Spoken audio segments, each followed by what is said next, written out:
గౌరవనీయులు ప్రొఫెసర్ రాజగోపాల్ గారు, అదేవిధంగా ఈ సమావేశానికి హాజరైనటువంటి ఇప్పుడు నాకు ముఖ్యులు మా యాదగిరి గారు కానీ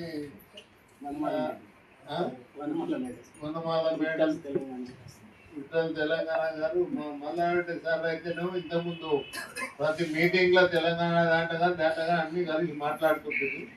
తెలంగాణ కోసం 10 జిల్లాలు తిరిగినాయి. తెలంగాణ ఉద్యమం 69లో దాదాపు 6 నెలలు జైల్లో ఉన్నా. మెడికల్ స్టూడెంట్ పట్టు సాధించినందుకు, తెలంగాణ సాధించినందుకు తెలంగాణ ఆ రోజు నన్ను సస్పెండ్ చేస్తే పార్టీలోకి వెళ్ళి రాజీనామా చేసి ఇండిపెండెంట్ గా మళ్ళా నేను నిజానికి చెప్పాలంటే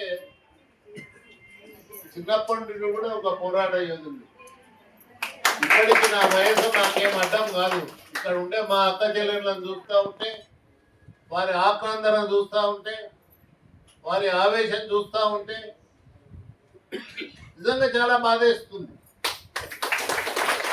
ఎందుకయ్యా ప్రజాప్రతినిధులు అనేటోళ్ళు ఎందుకు ఎన్నుకోబడతారు? వాళ్ళ డ్యూటీ ఏంది? ప్రాయంగా పెట్టుకునే ఆల్ఫాబెట్స్ కావు. ఎమ్మెల్యే, ఎంపీ, మంత్రి.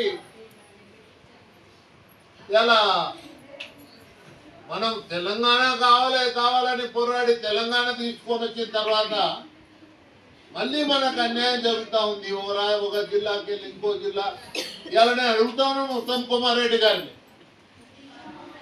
నీ జిల్లాల 17 లక్షల ఎకరాల సాగుకు అనువైన భూమి ఉంది. 14.5 లక్షలు మీరు భారించుకుంటున్నారు. అదే మా మహబూబ్నగర్ జిల్లాలో 36 లక్షలకు అంటే సాగుకు అనువైన భూమి ఉంటే ఇంతవరకు మాకు అందుతున్నది 6 లక్షల ఎకరాలకు మాత్రమే. ఏం మంత్రి అడుగుతాము? ఏం మంత్రి విడు? రాష్ట్రానికి కదా మంత్రి విడు, ఈ జిల్లాకా సహించేది లేదు. ఇంకొకటి చెప్తున్నాను, నాకు ఈ ఎర్రవెల్లి గ్రామం కానీ ఆ పక్కన ఉన్నటువంటి తాండా కానీ గోకారం కానీ ఇవన్నీ ఏ ఒక్క సెంటు భూమి మునగకుండా